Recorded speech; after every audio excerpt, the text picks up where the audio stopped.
Bonjour Julien Bayou. Bonjour. Bienvenue sur Europe 1. Merci d'avoir accepté notre invitation. Député de Paris, secrétaire national d'Europe Écologie Les Verts. Vous allez prendre le train pour partir en vacances ? Oui, j'ai quelques jours mi-août. Ouais. Et donc je pourrais aller dans la Drôme, du côté de Valence, en train évidemment. Et ensuite à Grenoble pour les journées d'été des écologistes. C'est 25-27 août à Grenoble. En train, évidemment, pour vous. Oui, en train évidemment, ouais. En train évidemment, même si faut reconnaître que c'est extrêmement cher. C'est extrêmement cher et quand on n'a pas pu réserver en avance, en fait, on est extrêmement pénalisé. Donc nous, les écologistes, on proposait par exemple, on propose toujours, mais ça a été refusé par le gouvernement, la TVA à 5,5% sur les billets de train. C'est un produit de base. Il faut pouvoir en favoriser l'accès. Et lutter contre les surcoûts en fait.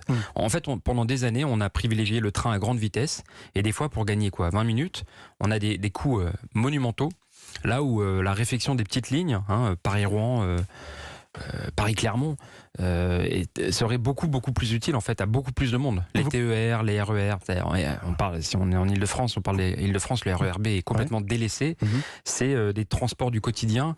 C'est bon pour l'écologie, c'est bon pour le climat, mais c'est bon pour le bien-être en fait de pouvoir se déplacer correctement à moindre prix. Vous comprenez l'agacement des usagers qui n'ont jamais été aussi nombreux à prendre le train pour partir en vacances. On en parlait tout à l'heure avec notre invité à 7h45 et qui subissent de nombreux désagréments, des retards et puis vous le disiez des tarifs incompréhensibles aussi parfois.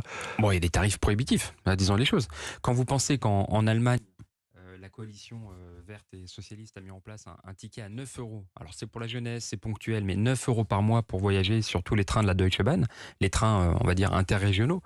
Ça fait rêver parce que là, vous avez vraiment droit à la mobilité pour un tarif tout à fait modique. Et donc, nous, on propose ça. Vous voyez, forfait, appelons ça ticket climat, liberté climat, parce que vous avez à la fois ce qui est bon pour le climat, à la fois cette vraie liberté de pouvoir se déplacer partout dans le pays. Le président de la SNCF réclame un vaste plan d'investissement de 100 milliards d'euros pour doubler le trafic ferroviaire dans les 15 ans qui viennent.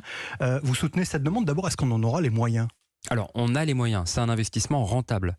La question, c'est pour en faire quoi ? Parce que si je vous prends la ligne à grande vitesse Bordeaux-Toulouse, c'est plusieurs milliards d'euros pour uniquement gagner 20 minutes et saccager des centaines d'hectares d'espace naturel. Là où rénover la ligne coûte 3-4 fois moins cher. Donc vous voyez, il y a aussi une gestion intelligente de ces investissements. À rénover les petites lignes.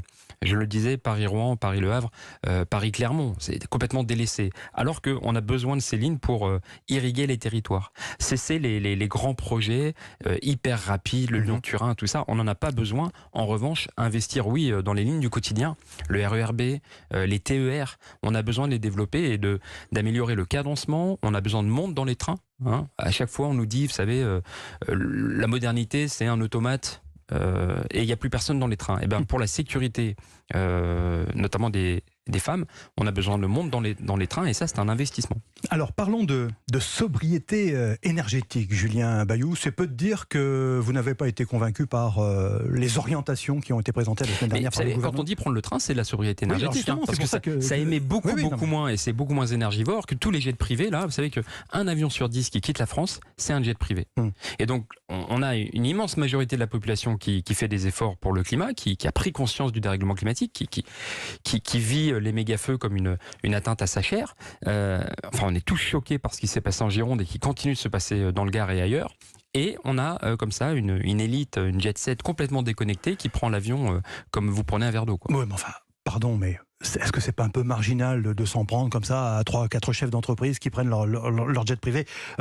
Les clouer au sol, c'est pas ça qui va changer le climat. Ah bah, je vais vous dire, c'est beaucoup plus polluant qu'un avion normal. Et en fait, je vois pas d'autres mesures avec un impact immédiat qui lèse aussi peu de gens.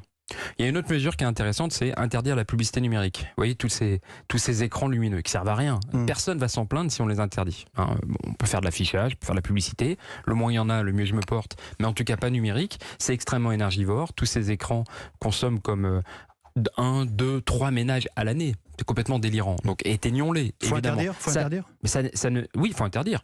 Ça ne nuira à personne. Je salue l'action de Lyon, la ville de Lyon, Benjamin Badoir, qui les fera retirer en 2023-2024. Mais vous voyez, ça c'est le type de mesure qui ne lèse personne. Vous aurez personne qui va aller manifester pour maintenir les publicités numériques. Au contraire, ça attrape l'attention.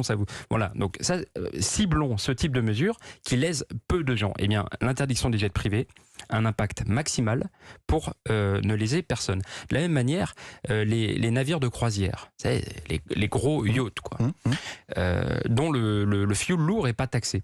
C'est des nuisances maximales. Hein, vous savez, Marseille, vraiment, parfois enfumé sous les fumées toxiques. Les quartiers nord là, de la Corniche qui prennent vraiment les fumées toxiques dans la figure.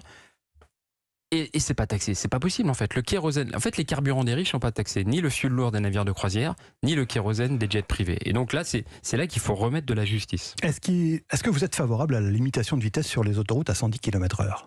Oui, c'est une mesure de bon sens, j'allais dire de bon sens écologique. C'est mieux pour les questions de sécurité routière, ça consomme moins.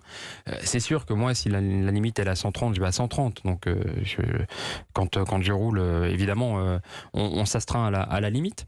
Oui, c'est une bonne mesure, mais vous voyez, moi j'insiste plus particulièrement sur cette justice. Le carburant des plus riches n'est pas taxé. Et donc vous me disiez, est-ce que s'en prendre à quelques milliardaires, c'est pas s'en prendre à quelques milliardaires, c'est il y a une déconnexion complète de cette classe des plus riches qui, je le redis, qui fait Paris-Marrakech comme vous et moi, on fait un trajet en métro ou un trajet en bus.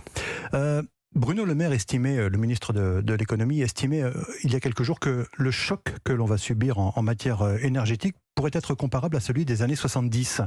On va retourner justement aux années 70 où on cherchait le gaspille un peu partout ?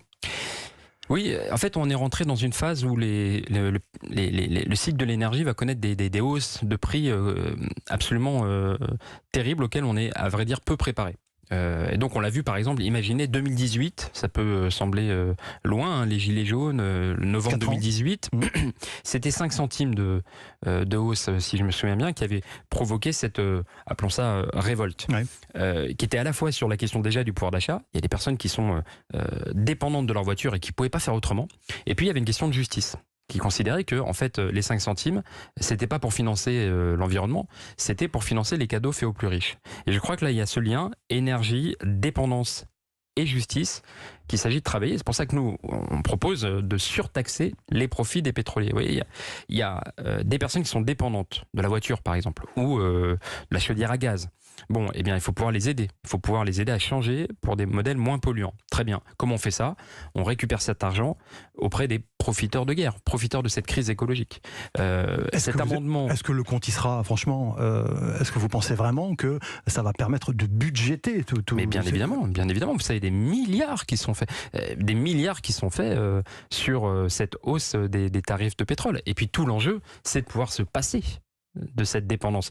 Quand vous avez un ménage qui a 2 voitures, parce qu'il est obligé d'avoir 2 voitures, et que eh bien une ville, une région développe les transports collectifs, et on peut passer de 2 voitures à 1 voiture. C'est un demi-SMIC par mois d'économie. Un demi-SMIC par mois d'économie, c'est un 13e mois écolo en fait. Donc cette réduction de la dépendance aux énergies, aux voitures, au carburant, au chauffage, au fuel et ainsi de suite, ça c'est une manière de se libérer de cette dépendance vraiment. Et donc c'est une question pour les ménages de réduire les dépenses contraintes et pour le pays de retrouver une autonomie. Vous voyez qu'aujourd'hui on est obligé de faire une drague appuyée aux monarchies pétrolières pour pouvoir leur acheter des hydrocarbures. Et du coup, on n'est pas maître de notre propre diplomatie de pouvoir les critiquer sur les droits humains. Un petit mot, Julien Bayou. Alors, certains vont dire que c'est peut-être un petit peu anecdotique, mais vous êtes porteur d'une mesure qui vise à permettre l'utilisation de l'huile de friture recyclée comme biocarburant.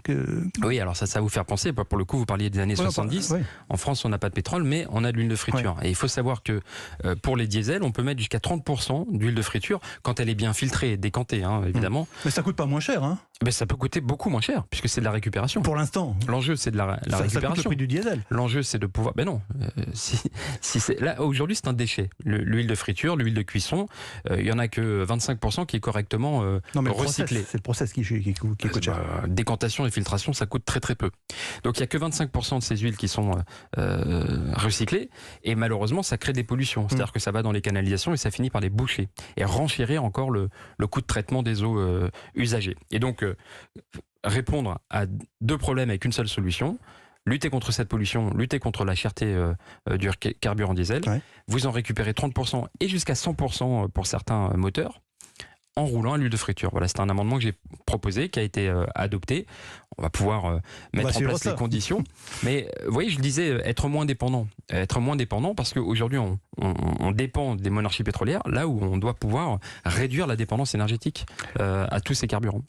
Merci Julien Bayou d'avoir accepté l'invitation d'Europe 1 ce matin.